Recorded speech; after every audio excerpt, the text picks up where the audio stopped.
इतिहास में पुष्यमित्र शुंग को अक्सर ब्राह्मणवादी व्यवस्था के पुनरुद्धार से जोड़कर देखा जाता है। कई विद्वानों का मत है कि मनुस्मृति का वर्तमान स्वरूप या तो इसी काल में या इसके कुछ समय बाद संकलित हुआ। इसी दौर में समाज में पेशा आधारित विभाजन को कठोर रूप दिया गया। जिन कार्यों को अपवित्र या निम्न माना गया, जैसे मृत पशुओं को उठाना, चमड़े का काम, सफाई आदि, उन्हें करने वाले लोगों को समाज की मुख्य धारा से अलग कर दिया गया। इन समुदायों पर भोजन और जल संबंधी कठोर प्रतिबंध लगाए गए। उन्हें सार्वजनिक कुओं से पानी लेने या ऊंचे वर्णों के साथ बैठकर भोजन करने की अनुमति नहीं थी। बौद्ध धर्म के अनुयायियों का बहिष्कार। डॉक्टर भीमराव अंबेडकर अपनी पुस्तक द अनटचेबल्स में लिखते हैं कि अछूत बनने की प्रक्रिया के पीछे धार्मिक संघर्ष एक प्रमुख कारण रहा। मौर्य काल में बड़ी संख्या में लोगों ने बौद्ध धर्म अपनाया, जो समानता और करुणा पर आधारित था।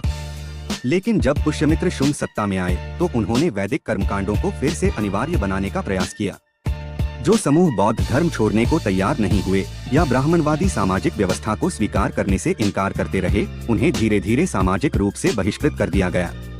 अंत्यज और अतिशूद्र की अवधारणा। इस काल में शूद्र वर्ग को भी दो श्रेणियों में बांट दिया गया।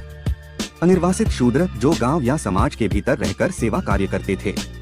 निर्वासित शूद्र, अंत्यज बटा अतिशूद्र, जिन्हें बस्तियों से बाहर रहने के लिए मजबूर किया गया। इन लोगों को गांव में प्रवेश करने से पहले विशेष संकेत देने पड़ते थे, जैसे लकड़ी या घंटी बजाना, ताकि उनकी उपस्थिति से किसी तथाकथित उच्च वर्ण का स्पर्श या परछाई भी न पड़ जाए। आर्थिक और शैक्षिक प्रतिबंध।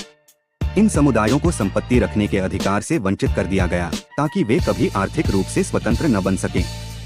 शिक्षा पर भी पूर्ण प्रतिबंध लगाया गया। वेदों को सुनना या पढ़ना उनके लिए अपराध माना गया और इसके लिए कठोर दंड तक का प्रावधान था। इसका उद्देश्य था उन्हें पीढ़ी दर पीढ़ी अज्ञान और मानसिक गुलामी में बनाए रखना।